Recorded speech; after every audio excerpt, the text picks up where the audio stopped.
I'm here with Robb Nash. Hello, thank you for joining me. Cheers. We were talking about some of the stuff you've been doing in Manitoba so far, and actually the figure you just told me, 193 suicide notes. I kind of want to start with that because I was on your website and I was reading some of the stories from the students and on the bus, and I'm like, don't cry, don't tear up, because these are real stories of people that had this plan, didn't think there was any other way out, and met you, and the ball started rolling of staying here with us, I guess. Yeah. So how do you, do you get emotionally connected to a lot of people, or are you just kind of there to get your message across and do your job, I guess? Well, a little bit of both. I think the reason it works so well, what we do, going into schools, playing music, telling stories, is because people find out they're not alone. You know, when I was 17, I was found dead in a car accident, and my pulse came back, as you can see. Mm-hmm. They put my head back together with metal, and when I came out of my coma, I didn't know who I was, my parents, or anything. And I didn't wake up enlightened, wanting to change the world. I was just really angry. Totally. And I kept everything inside. I didn't talk to anybody, and there were moments I didn't want to live. And finally, when I realized, you know what, we're all going to go through a tough day, and it's up to us what we do with it. And I figured I want to tell my story to other people so that they can see, I know what it's like to go through something tough. You're not alone. So we started doing that. We had a few top 10 hits on the radio in Canada, and then we had this offer to do a tour through schools, prisons, youth detention centers, native reserves and stuff. So we started that tour, and I saw the same thing as you just saw on the website. Yeah. Just these kids coming up going, with so much pain. 193 students in the year have given us suicide notes that are in their pocket, razor blades, bottles of pills, saying, here, I don't need this anymore.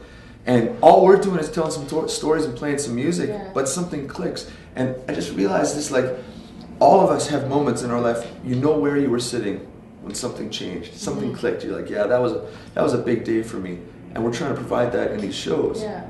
And again, with everything that's happening on social media, people getting picked on and stuff, the suicide rates are crazy, and it's getting worse. What we saw grade 12 students doing 4 years ago is what the grade 8s are doing now. You know? That's so scary because it's 14 years old, and you don't know about life yet. And you said the word clicked, and that's a perfect word because you're not just reading stats off a paper or going online and printing stuff off. Musician, motivational speaker, Kids Help Phone advocate, is that a good word? Because you don't work for them, but you are very much all about them. Oh, absolutely. Yeah. Well, we used to, we go in, we're doing 154 back-to-back shows every school year right now.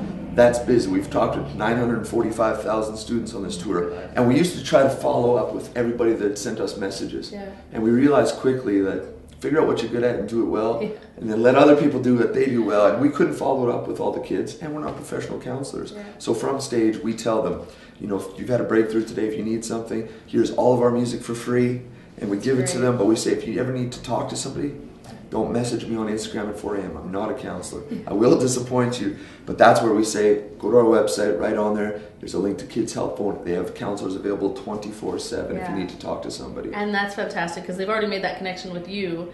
And so they trust you. They will go to that link and they'll say, oh, okay, this is a legit place that I can talk to someone, and I won't be, you know, it's confidential and everything. Nothing will be revealed. Right. So the kids walk. Yeah.